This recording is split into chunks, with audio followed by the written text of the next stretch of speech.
Hey guys, welcome to this week's episode. Hey, welcome to Northern Maine. If you look around the surroundings here at Brook and Pond, yeah, the landscape probability is still not there yet. But hey, we are talking about pruning season. Pruning season is here for some of you, and we're talking about that 90-day period of whenever you're at that you got to get it done. So, hey, I'm glad you're here as always. Let's get rolling, shall we?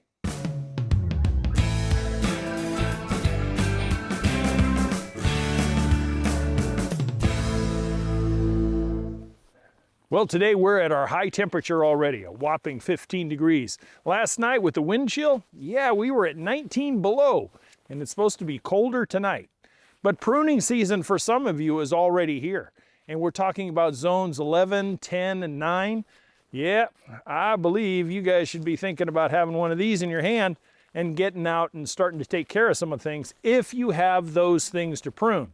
Now, most of the pruning season that we talk about is generally always roses, some shrubbery, fruit trees for sure, berries, some of the grasses, ornamental grasses, and perennials.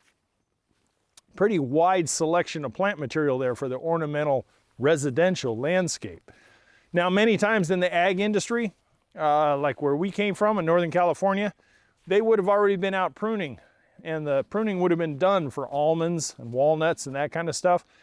And the reason that we do this is multi-layered, it really is. The reason that we do pruning is for things like sizing, strengthening, thinning, sunlight penetration, air circulation, fruit production, disease prevention, and disease removal for any plant material that you have. And it's really nice to know, to be kind of a local expert on what is in your landscape. If you have fruit bearing of any variety, whether it be berries, stone fruits, apples, whatever you have, you should know what varieties and research it and become kind of an expert on what you got. That way you know what it's going to take to pull one of these out and how you're going to approach it. And believe me, it becomes an art and a science all at the same time. You know, at Weed Patch Ranch out in NorCal, before we sold and went on the road, I had over 100 various plants, trees, and shrubs that I had to address every single winter. And for me, it was kind of a labor of love. It really was. It was one of those things that I thoroughly enjoyed doing the cooler parts of the year, getting out there, getting some sunshine when it was out, and being able to take care of the landscape, knowing full well that what I was doing now was going to pay off tenfold later that season. And I really was very, very successful as far as taking care of a small 2.5 acre ranch and getting the production that we did. And a lot of it was because of proper pruning and proper pruning techniques. So here at Brook and Pond, we're up in zone 4, almost zone 3. I'll call it 3+. And the only thing that I have to show you on this property when it comes to fruit trees and fruit tree production is what's behind me. And it's not even a fruit tree, really. It's an elderberry. And the old Sambucus canadensis, the American elderberry. And it is a producer of flower and fruit on first-year wood. And after that, it should be pruned and removed. So if you have elderberry, it's very simple. You come out and you look at the double nodes, the double leaf buds, and you're gonna take it off and force new growth out. This stuff here will produce, but it'll produce smaller inferior flower heads and thus inferior fruits later on.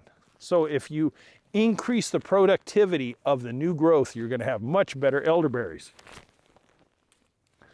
You can see some off camera down there too. I got them right there on the hillside as well. So I'll be going down there. My 90-day window doesn't start till about March. Your 90-day window will depend on where you're located, what zone you're in, and what weather conditions present itself between now and the next 90 days. The higher USDA zones, get on it. The lower USDA zones, probably having to wait just a little bit without any problem. What I really strongly suggest to you, though, is to make sure your pruning and everything is done at least 2 weeks, if not 3 or 4, before blossom or bud push this spring. It gives the plants a chance to repair themselves without you having to put pruning paint or anything else on them. They really don't need that if you did it correctly. The plant will take care of itself, but you don't want to go out there the week of bud push or the week of blossom push and it starts leaking all over the place because of all the moisture, all the sugars and carbs coming up into the tree from the root system below, and it starts pushing water and everything out. You open yourself up to bacterial pathogens and other things that could really affect the plant's health. So do it when it's truly dormant. Now, I had a question on the channel a long time ago, but it was, Coach, can I prune during the growing season? And yes, you can. You just approach it differently. Because the plant is actively growing, it's probably actively setting fruit or flower or whatever, the rate of prune, the percentage of what you're taking off is much smaller. I used to prune during the growing season all the time, and I'll give you a couple examples. Perennial flowers and shrubs and trees. Perennial flowers for deadheading and size and shape. And then roses during the growing season. I used to prune the rose bed 2 or 3 times every growing season, and then a much heavier prune in the wintertime. And it did fantastic job of blossom production and extending that blossom and blooming season. I had roses that were just as big and beautiful in the fall as I had in the springtime that I gave them. Now, when it came to some of the fruit trees, I did a lot of pruning in the form of thinning of fruit, number one, and that is a form of pruning. Thinning fruit as they started to develop, because there were some peach and plums that I had there that had 300 to 500 fruits that were setting, and I didn't need that much. So I would go in and thin at least once, most of the time 2 to 3 times on some of the peaches, and then I would come in and lightly prune and thin some of the new, fresh, exuberant growth that was coming out, so that I had plenty of light penetration down into the center of the tree, and then plenty of air circulation capability, so that you didn't end up with diseases and powdery mildews and black spots and other problems that can come out on some of the fruit trees. It was virtually eliminated with selective pruning during the growing season. But we're concentrating on dormant season, and we're talking about that 90-day window. Now, I could make this episode 6 hours long if I talked about the intricacies of pruning each and every fruit-bearing plant that could be in a residential landscape. I could take forever on it. It would be a whole series. And if you're interested in that, let me know. I can make a whole series just on how to approach fruit trees, how to approach berries, how to approach flower, etc.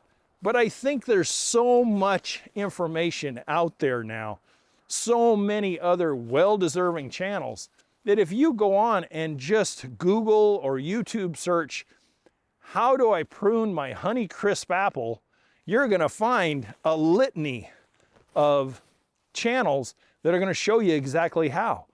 And I don't want to be anything except transparent with you. I don't have a Honeycrisp apple here. I don't have even access to a Honeycrisp apple because they don't grow up in this zone. It's just too cold for them.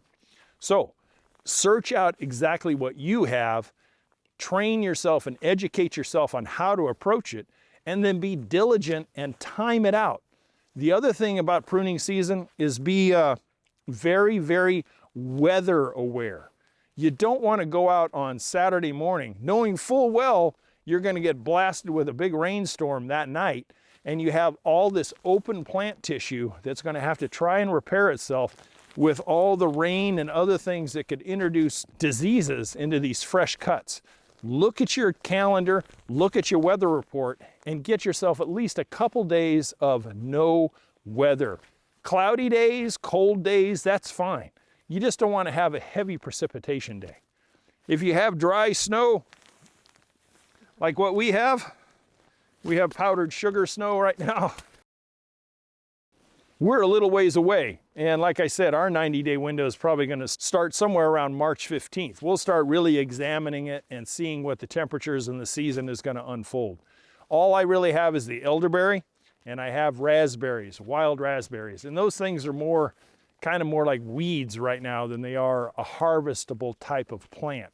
So a lot of that is going to be coming out, and we're going to introduce some ornamental raspberries that'll survive up in this zone and do very well. And we'll have that as part of the channel.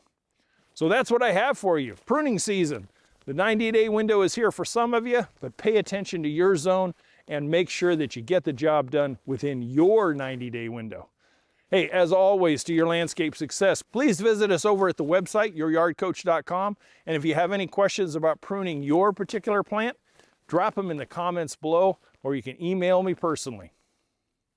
If you're interested in the tools that I use, I am always a Corona, Felco, and Fisker type of pruning tool guy. It's the only 3 brands I've ever used. And I'll put a link in the descriptions below and the Amazon page if you'd like to help us out. Don't forget Patreon. We'd love to have your support and to get us a long ways into sharing the goals we have with Brook and Pond with you guys so you can do your own project. Hey, until next week, thanks for tuning in. If you've stayed this long, consider subscribing, and thank you very much. Thumbs up. See you next week.